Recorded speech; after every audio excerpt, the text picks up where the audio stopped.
Some Letters of Saint Bernard, Part 2.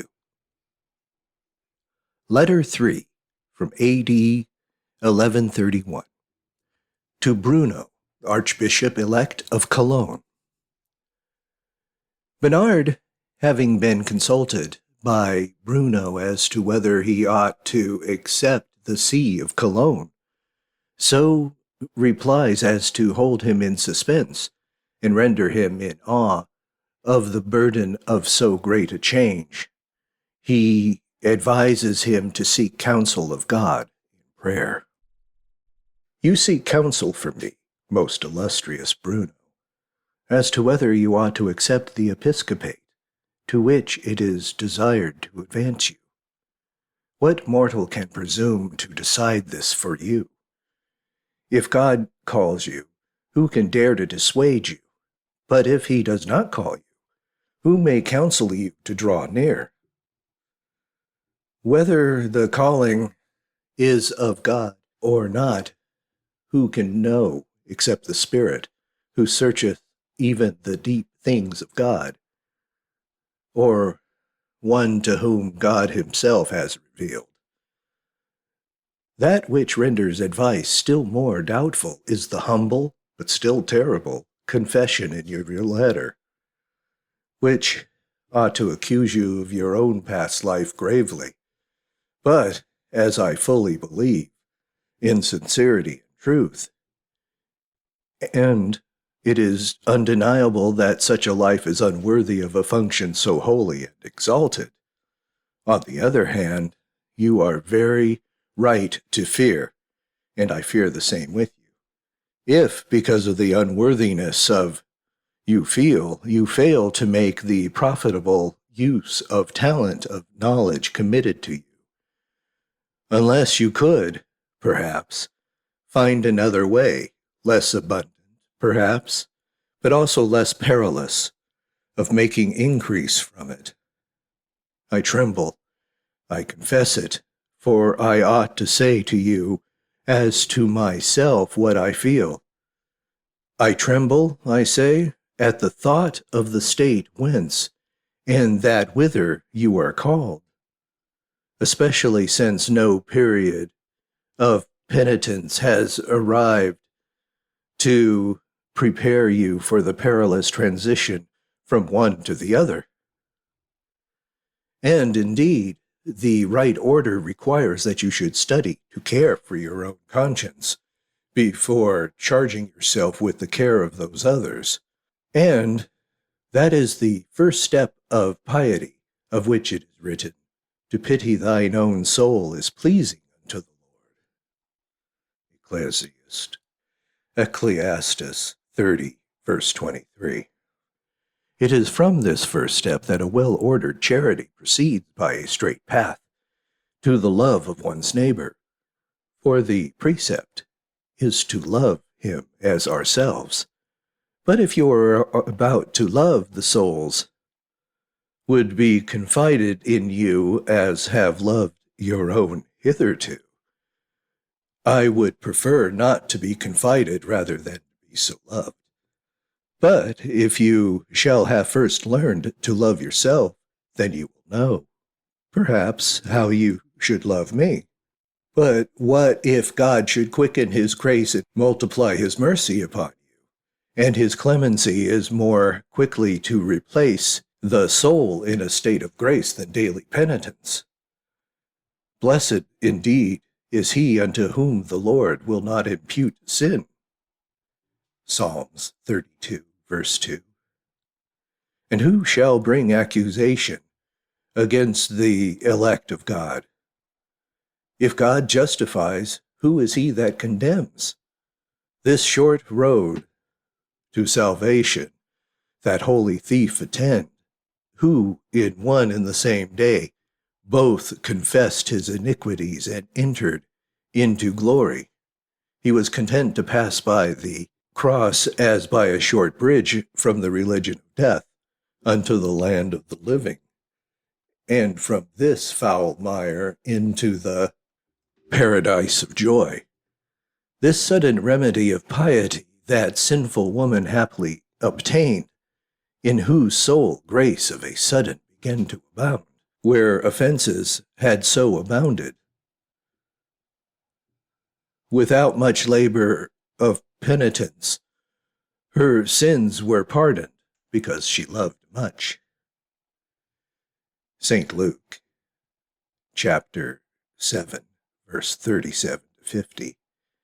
In a short time she measured to receive that amplitude of charity which, as it is written, covers the multitudes of sin.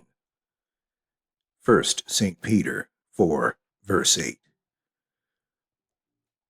This double benefit and most rapid goodness also that paralytic in the gospel experienced, being cured first in the soul, then in the body. But it is one thing to obtain the speedy forgiveness of sins, and another to be born in brief space from the sins of themselves to the badges, filles, of high dignities in the church. Yes, I see that Matthew, from the receipt of custom, was raised to the supreme honor of the apostolate. But this again troubles me, because he did not hear with the other apostles the charge, "Go ye into all the world and preach the gospel to every creature." St. Mark, chapter 16, verse 15. Until after he had done penitence, after accompanying the Lord whithersoever he went, bearing long privation, and remaining with him in his temptations. I am not greatly reassured, though St. Ambrose was taken from the judge's tribunal to the priesthood, because he had from a boy led a pure and clean life, although in the world, and then he endeavored to avoid the episcopate, even by flight, and by hiding himself, and many other means. Again, if Saul also was suddenly changed into Paul, a vessel of election, the doctor of the Gentiles, and this be adduced as an example, it entirely destroys the similarity of the two cases to observe that he, therefore, obtained mercy because, as he says himself, he sinned ignorantly in unbelief. Besides, if such incidents, done for good and useful purposes, can be cited, it should be not as examples but as marvels, and it can be truly said of them, "This is the change of the right hand of the highest." In the meantime, let these provisional replies to your queries suffice. If I do not express a decisive opinion, it is because I do not feel myself assured. This must needs be the case, for the gift of prophecy and of wisdom could only resolve your doubt. For who could draw clear water out of a muddy pool? And yet there is one thing that I can do for a friend without danger, and with the assurance of a good result, that is to offer to God my petition, that he will assist you in this manner. Leaving, therefore, to him the secret things of his providence, of which we are ignorant, I will beg him, with humble prayer and earnest supplication, that he will work in you, and will respect to you that which shall be for his glory, and at the same time for your good. And you also have Lord Norbert, whom you may conveniently consult in person on all such subjects. For that good man is more fitted than I to explain the mysterious acts of providence, as he is nearer to God by his holiness. Letter 4. To the Prior and Monks of the Grand Chartreuse. He recommends himself to their prayers. To the very dear Lord and Reverend Father Guigus, prior of the Grand Chartreuse, and to the holy brethren who are with him. Brother Bernard of Clairvaux offers his humble service. In the first place, when lately I approached your parts, I was prevented by unfavorable circumstances from coming to see you and to make your acquaintance. Although my excuse may be satisfactory to you, I am not able, I confess, to pardon myself for missing the opportunity. It is a vexation to me that my occupations brought it about, not that I should neglect to come and see you, but that I was unable to do so. This I frequently have to endure, and therefore my anger is frequently excited. Would that I were worthy to receive the sympathy of all my kind friends. Otherwise I shall be doubly unhappy if my disappointment does not excite your pity. But I give you an opportunity, my brethren, of exercising brotherly compassion towards me, not that I merit it. Pity me not because I am worthy, but because I am poor and needy. Justice inquires unto the merit of the supplicant. Justice inquires into the merit of the suppliant, but mercy only looks to his unhappiness. True mercy does not judge, but feels, does not discuss the occasion which presents itself, but seizes it. When affection calls us, reason is silent. When Samuel wept over Saul, it was by a feeling of pity and not of approval. 1 Samuel 15, verse 13. David shed tears over his parricidal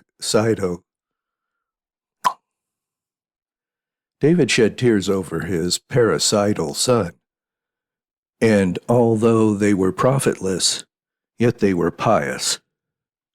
Therefore, do ye pity me, because I need it, not because I merit it. Ye who have obtained from God the grace to serve him, without fear, without tumults of the world from which ye are freed. Happy are those who have hidden in his tabernacle in the day of evil men. They shall trust in his shadow of his wings until iniquity be overpast. As for me, poor, unhappy, miserable, labor is my portion. I seem to be as little unfledged bird, almost constantly out of the shelter of its nest, exposed to the wind and tempest. I am troubled, and I stagger like a drunken man, and my whole conscience is gnawed with care. Pity me, then, for although I do not merit pity as I need it, as I have said. Letter 5, circa A.D. 1127. To Peter, Cardinal Deacon. He excuses himself that he has not come when summoned, and replies respecting some of his writings which are asked for. To the Venerable Lord Peter, Cardinal Deacon of the Roman Church, Brother Bernard wishes health and entire devotedness. That I have not come to you, as you commanded, has been caused not by my sloth, but by a graver reason. It is that, if you will permit me to say so, with all the respect which is due to you, and all good men, I have taken a resolution again to go out of my monastery unless precise causes, and I see at present nothing of that kind which would permit me to carry out your wish, to gratify my own by coming to you. But you, what are you doing with respect to that promise of coming here, which your former letter contained? We are awaiting it still. What the writings were which you have before ordered to be prepared for you, otherwise for us, and now ask for, I am absolutely ignorant, and therefore I have done nothing. For I do not remember to have written any book on morals which I should think worthy of the attention of your excellency. Some of the brethren have drawn up in their own way certain fragments of my instructions, as they have heard them, of whom one is conveniently near to you, Gebuin, precentor, and archdeacon of Troyes. You can easily, if you wish, obtain of him the notes drawn up by him. Yet, if your occupation would leave you the time, you should think fit to pay to your humble sons the visit which you promised, and which they have been expecting. I would do all in my power to give you satisfaction. If I have in my writings anything which could please you, or if I were able to compose any work which would seem worthy of you, for I greatly esteem your high reputation. I respect that care and zeal about holy things which I have heard of in you. I should regard myself as very happy if these unpolished writings, which are part of my duty, should be in respect agreeable to you. Letter 6, circa A.D. 1127, to the same. He protests against the reputation for holiness which is attributed to him, and promises to communicate the treatises which he has written. Even if I should give myself to you entirely, that would be too little a thing still in my eyes.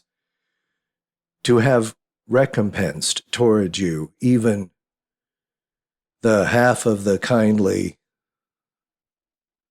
feeling which you express towards my humility. I congratulate myself, indeed, on the honor which you have done me, but my joy, I confess, is tempered by the thought that it is not anything I have accomplished, but only an opinion of my merit which has brought me this favor. I should be greatly ashamed to permit myself in vain complacency when I feel assured that what is loved or respected in me is not, indeed, what I am, but what I am thought to be. For when I am thus loved, it is not then I am loved, but something in me, I know not what, and every which is not me is loved in my stead. I say that I know not, but, to speak more truly, I know every well that it is nothing. For whatever is thought to exist and does not is nothing. The love and he who feels it real enough, but the object of the love does not exist. That should be capable of inspiring love is wonderful, but still more it is regrettable. It is from that we are able to feel whence and whither we go, what we have lost, what we find. By remaining united to him who is the real being, who is always happy, and who also attain a continued and happy existence. By remaining united to him, I said, that is, not only by knowledge, but by love. For certain of the sons of Adam, when they had known God, glorified him not as God, nor were thankful, but became vain in their imaginations.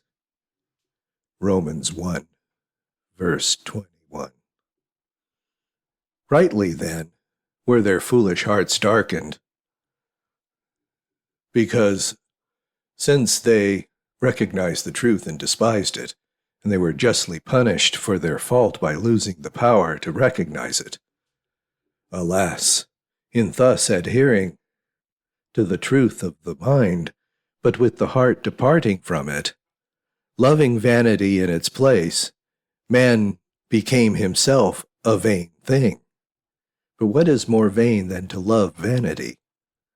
And what is more repugnant to justice than to despise the truth? What is more just than that power to recognize the truth should be withdrawn from those who have despised it, and that who did not glorify the truth when they recognized it should lose the power of boasting of the knowledge? Thus the love of vanity is the contempt of truth, and the contempt of truth caused by our blindness. And because they did not like, he says, to retain God in their knowledge, he gave them over unto a reprobate mind. Romans chapter 1, verse 28. From this blindness, then, follows that we frequently love and approve what is not for that which is. While we are in this body, we are wandering from him who is the fullness of existence. And what is man, except that thou hast taken knowledge of him? If the knowledge of God is the cause that man is anything, and want makes him nothing. But he who calls these things which are not as though they were, pitying those reduced in a manner to nothing, not yet able to contemplate in its reality, and to embrace by love that hidden manna, concerning which the apostle says, your life is hidden with Christ in God. Corinthians chapter 3, verse 3. But in the meantime he has given us to taste by faith and to seek by strong desire. By these two we are brought for a second time, not from being, to begin to be that his new creature, which one day shall pass into a perfect man, into the measure of the stature of the fullness of Christ, that, without doubt, shall take place, when righteousness shall be turned into judgment, that is, faith into knowledge, the righteousness which is of faith into righteousness of full knowledge, and also the hope that this state of exile shall be exchanged into the fullness of love. For if faith and love begin during the exile, knowledge and love render perfect those in the presence of God. For as faith leads to full knowledge, so hope leads to perfect love. And, as it is said, if ye will not believe, ye will not understand. Isaiah chapter 7, verse 9.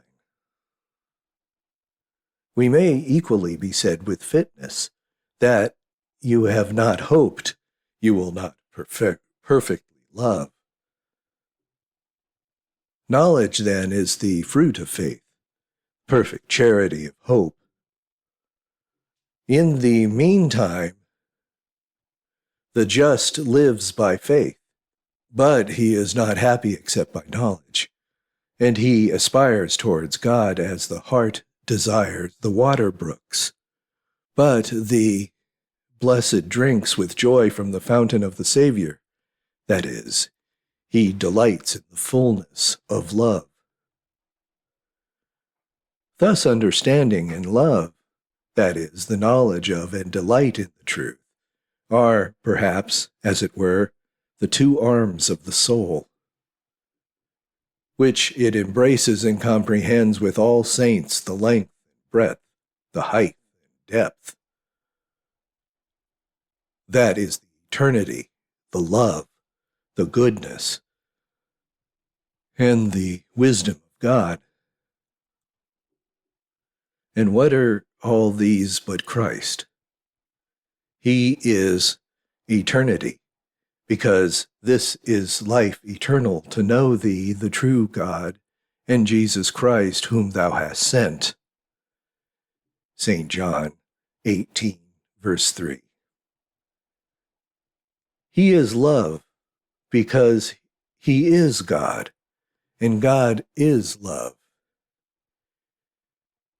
First letter of St. John, chapter 4, verse 16. He is both the goodness of God and the wisdom of God. 1 Corinthians, chapter 1, verse 24. But when shall these things be? When shall we see him as he is? For the expectation of the creature waiteth for the revelation of the sons of God. For the creature was subjected into vanity, not willingly. Romans chapter 18, verse 19 through 20.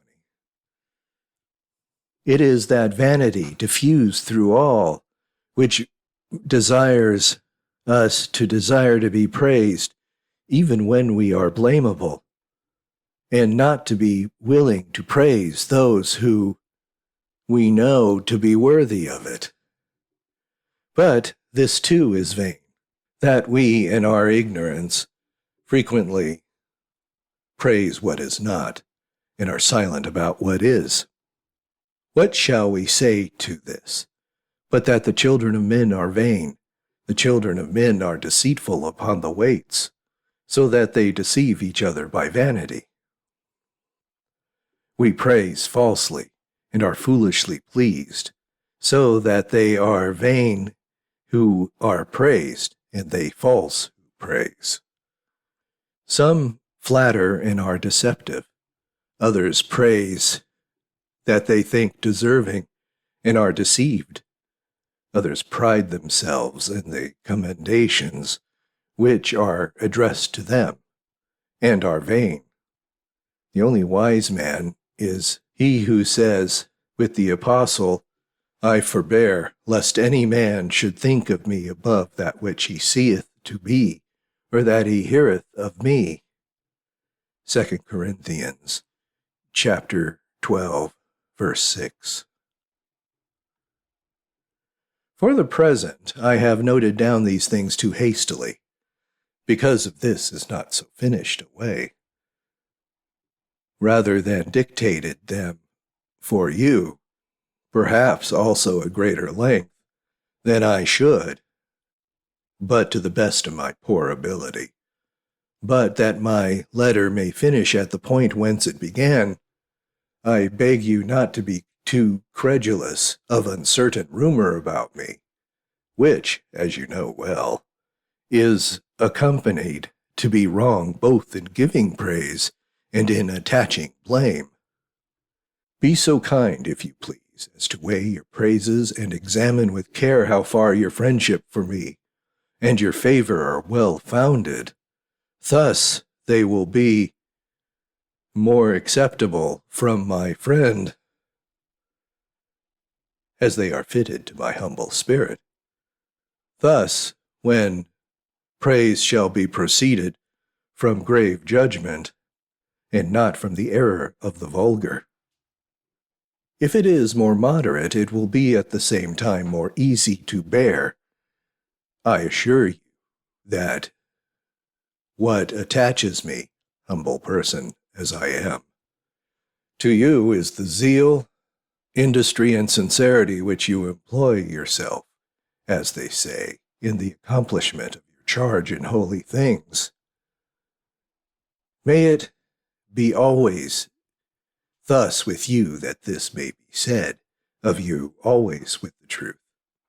I send you the book which you desire to have in order to copy, and for the other treatises of mine, which you wish that I should send, but they are but few, and contain nothing which I would think worthy of your attention, yet because I would prefer that my want of intelligence should be blamed rather than my good will, and I would rather endanger my inexperience than my obedience in your sight, be so good as to let me know by the present messenger which of my treatises you wish that I should send you, so that I may ask for them again from those persons whom they have lent, and send them wherever you shall direct.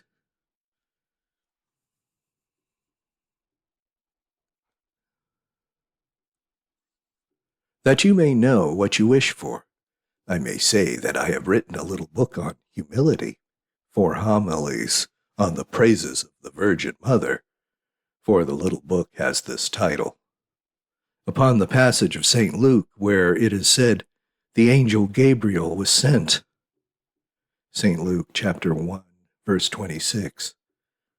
Also an apology dedicated to a certain friend of mine, in which I have treated of some of our observances, and that is to say, those of Citeaux and those of Cluny.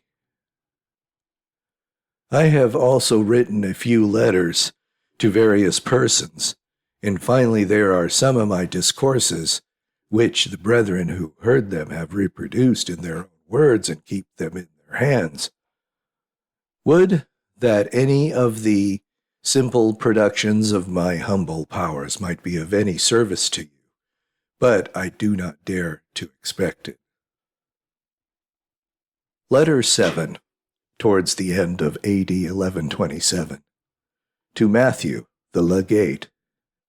He excuses himself very skillfully for not having obeyed the summons to take part in settling certain affairs. My heart was indeed prepared to obey, not so my body. It was burned up by the heats of an acute and violent fever, and exhausted by sweats, so that it was too weak to carry out the impulse of the spirit. I wished, then, to go, but my good will was hindered by the obstacle which I have mentioned. Whether this was truly so, let my friends themselves judge, who, disregarding every excuse that I could make, avail themselves of the bonds of obedience to my superiors to draw me out of the cloister into the cities. I beg them to remark that this reason is not a pretext of my own invention, but a cause of much suffering to me, that they may thus learn that no project can prevail against the will of God. If I should reply to them, I have put off my coat, how shall I put it on? I have washed my feet, how shall I defile them? Canticles, chapter 5, verse 3. They would at once be indignant, but now let them either object or to acquiesce in the ruling of paradise. But now let them either object to or acquiesce in the ruling of providence, for it is that which was brought about, that even if I go forth, I am not in health to do so. Because the cause is great, they say, the necessity weighty. They must, then, have recourse to some suitable to settle great matters. If they think of me such a one, I not only think, but know that I am not. Furthermore, whether the matters are great or small, to which they so earnestly invite me, they are not my concern. Now, I inquire, are the matters? Now, I inquire, are the matters easy or difficult, which you are so anxious to lay upon your friend, to troubling of his peace? If easy, they can be settled without me. If difficult, they cannot be dealt with by me, unless, perhaps, I am so estimated as to be thought capable of doing what no one else can do, and whom great and impossible affairs are to be reserved. But if it be so, O Lord my God, how are thy designs so frustrated in me only? Why hast thou put under a bushel the lamp which could shine upon a candlestick? Or, to speak more plainly, why hast thou made me a monk and hidden me in thy sanctuary during the day of evil? If I were a man necessarily to the world, without whom bishops are not able to transcend their business. But this, again, is a service that my friends have done to me, that now I seem to speak with discomposure to a man who has accustomed to think that of with serenity and with utmost pleasure. But you know, I say it to you, my father, that so far from feeling angry, I am prepared to keep your commands. But it will be a mark of your indulgence to spare me whenever you find it possible to do so. Letter 8, circa A.D. 1130. To Gilbert, Bishop of London, Universal Doctor. He praises Gilbert, who practiced poverty in the station of bishop. The report of your conduct has spread far and wide, and has given to those whom it has reached an odor of great sweetness. The love of riches is extinct. What sweetness results? Charity reigns, and what a delight to all. All recognize you for a truly wise man, who has trodden underfoot the great enemy with true wisdom. This is most worthy of your name and of your priesthood. It is fitting that your special philosophy should shine forth by such a proof, and that you should crown all your distinguished learning by such a completion.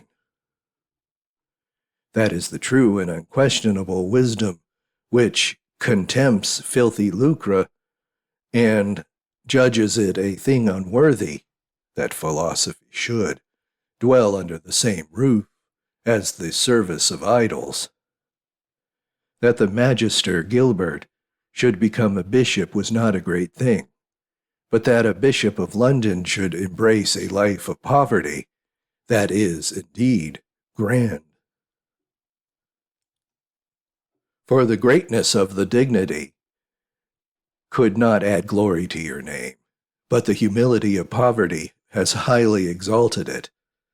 To bear poverty with an equal mind, in the virtue of patience, to seek one's own accord, in the height of wisdom, he is praised and regarded.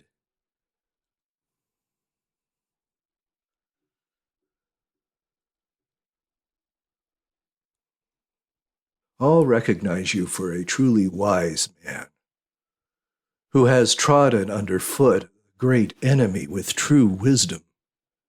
And this is most worthy of your name and of your priesthood. It was fitting that your special philosophy should shine forth by such a proof, and that you should crown all your distinguished learning by such a completion. That is the true and questionable wisdom which condemns filthy lucre and judges it as a thing unworthy. The philosophy should dwell under the same roof as the servants of idols. That Magister Gilbert should become a bishop was not a great thing, but that a bishop of London should embrace a life of poverty, that is indeed grand. For the greatness of the dignity could not add glory to your name, but the humility of poverty was highly exalted it. To bear poverty with an equal mind, that is, virtue of patience, to seek it of one's own accord, in the height of wisdom. He is praised and regarded as admirable, who does not go out of his way after money, and he shall, who renounces it, have no higher praise, unless that clear reason sees nothing to be wondered at in the fact that a wise man acts wisely, and he is wise, who, having acquired all the science of the learned of this world, and having great enjoyment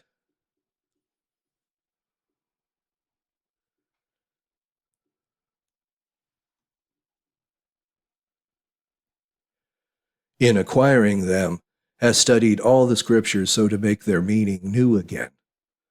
What then? You have dispersed, you have given to the poor, but money. But what is money to that righteousness which you have gained for it? His righteousness, it is said, endureth forever. Is it so with money? Then it is a desirable and honorable exchange to give that passes away for that which endures. May it be granted to you always so to purchase. O admirable and praiseworthy Magister, it remains that your noble beginning should attain an end worthy of it, and the tail of the victim should be joined to the head. I have gladly received your benediction, which the perfectness of your virtue renders the more precious to me. The bearer of this letter, though exceedingly respectable for his own sake, I desire to commend for my sake also to your greatness. He is exceedingly dear to me for his goodness and piety. Letter 9, circa A.D. 1135. To Arduccio, or Artutius, Bishop-elect of Geneva. He warns him that he must attribute his election to the grace of God, and strive thenceforth faithfully to cooperate with it. I am glad to believe that your election, which I have heard was effected with so complete an assent both of the clergy and people, was from God. I congratulate you on his grace, and I do not speak of your merits, since we ought not to render to your excessive praise, but to recognize that, not because of works of righteousness which you have done, but according to his mercy he has done this for you. If you, which may God forbid, should think otherwise, your exaltation will be your ruin. But if you acknowledge it to be of grace, see that you receive it not in vain. Make your actions and your desires good, and your ministry holy. Make your actions and your desires good, and your ministry holy. And if sanctity of life has not proceeded, let it at least follow your elevation. Then I shall acknowledge that you have been prevented with the blessings of grace, and shall hope that after these you will receive still better graces. I shall be in joy and gladness and good and faithful servant has been set over to the family of the Lord, and you shall come to be as a son, powerful and happy. Meet to be set over all the good things of the Father. Otherwise, if it delights you to be in a higher place rather in holier mind, I shall expect to see not your reward, but your destruction. I hope and pray God that it may not be thus with you, and I am prepared, if there is need, to render my aid, as far as in me lies, to assist in whatever that you think proper and expedient. Letter 10, in the same year. The same when bishop. He exhorts him to adorn the dignity which he had obtained without preceding merits by a holy life. Charity gives me boldness, my very dear friend, to speak to you with great confidence. The episcopal seat which you have lately obtained requires a man of many merits, and I see with grief none of these in you, or at least not sufficient to have preceded your elevation. For if your mode of life and your past occupation seem in no wise to have been befitting the episcopal office, what then? Would you say, is not God able of this stone to raise up a son of Abraham?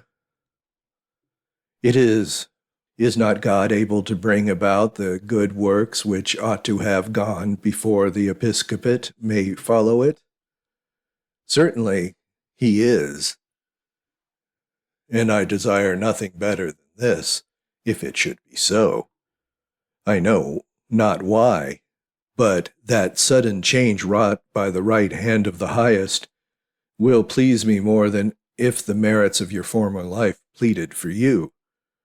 Then I could say, this is the Lord's doing. It is marvelous in our eyes. So Paul, from a persecutor, became a doctor of the Gentiles. So Matthew was called from the toll booth. So Ambrose was taken from the palace, the one to the episcopate, the other to the apostolate.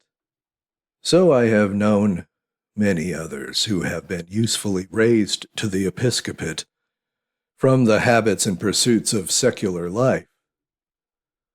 How many times has been the case where sin abounded, grace also did much more abound? Then, my dear friend, encouraged by the examples and others like them, gird up your loins and make your actions and pursuits henceforth good. Let your latest action make the old forgotten, and the correction of your mature life blot out the demerits of your youth. Take care to imitate Paul in honoring your ministry. You will render it honorable by gravity of manners, by wise plans, by honorable actions. It is these which most ennoble and adorn the episcopal office. Do nothing without taking counsel, yet not of all, nor of the first comer, but of good men. Have good men in your confidence, in your service, dwelling in your house, who may be at once the guardians and the witness of your honorable life. For in this you will approve yourself a good man, if you have the testimony of the good. I commend to your piety my poor brethren, who are in your diocese, especially those of Bonamont in the Alps and Hautecombe. By your bounty towards these, I shall see what degree the affections have for me. Letter 11, circa A.D. 1120. The abbot of St. Nicephorus at Rheims. He consoles this abbot for the departure of the monk Drogo and his transfer to another monastery, and exhorts him with patience.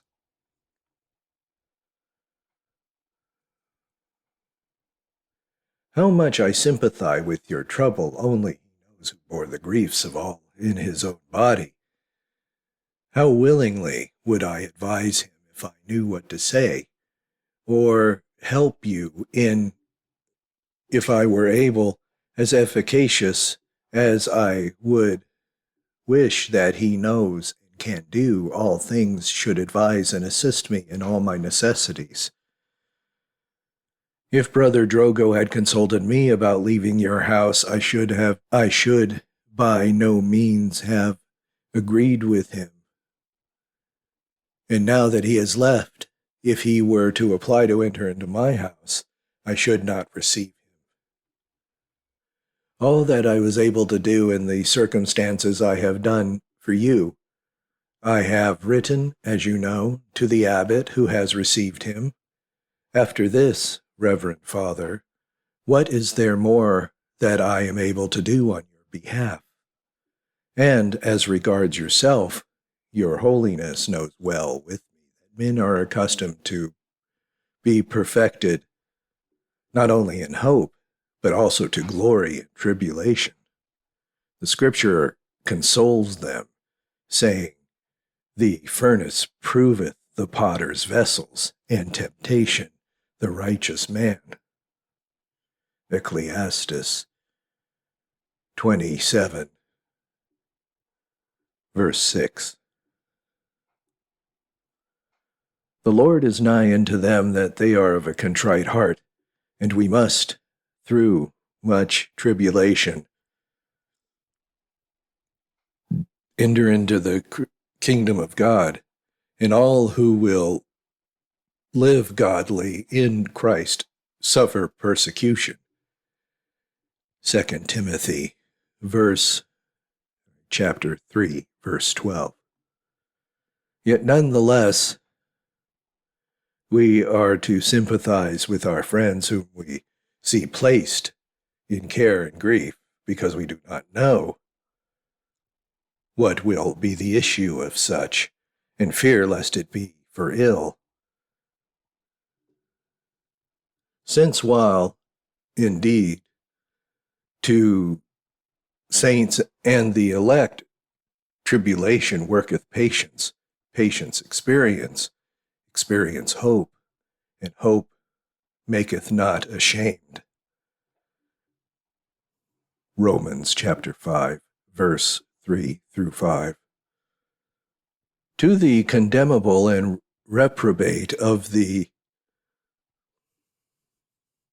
contrary, tribulation causes discouragement, and discouragement confusion, and confusion despair, which destroys them. In order, then, that this dreadful tempest may not submerge you, nor the frightful abyss swallow you up, in the unfathomable pit shut her mouth upon you, employ all the efforts of your prudence, not to be overcome of evil, but to be overcome evil with good. You will overcome if you fix solidly your hope in God, and wait patiently the issue of the affair. If that monk shall return to a sense of duty, whether for fear of you or because of his own painful condition, well and good. But if not, it is good for you to humble yourself under the mighty hand of God, nor to wish uselessly to resist his supreme ordering, because if it is of God, it cannot be undone. For when some of the monks were mixing demands with bitter reproaches because he did not require back again a fugitive who had fled to another monastery in defiance of his authority. By no means, he said. Wherever he may be, if he is a good man, he is mine. I should be wrong to cancel you thus, if I did not oblige myself to act thus, for when one of my brethren, not only a professed religious, but also nearly akin to me, was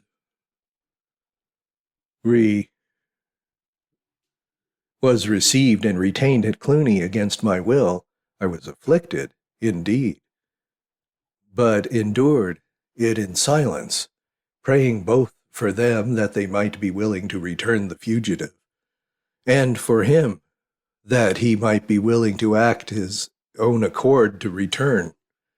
If not, leaving the charges of my vengeance to him, who shall render judgment to the patient and condemn in equity for the meek of the earth. Please to warn Brother Hugo of Lausanne with your own mouth, as from me, not to believe every spirit and not to be induced rashly to desert the certain for the uncertain. Let him remember that perseverance alone is always attacked by the devil, because it is the only virtue which has the assurance of being crowned. It will be safer for him simply to persevere in the vocation where he is called than to renounce it under the pretext of a life more perfect, at the risk of not being found equal to that which he had the presumption to attempt.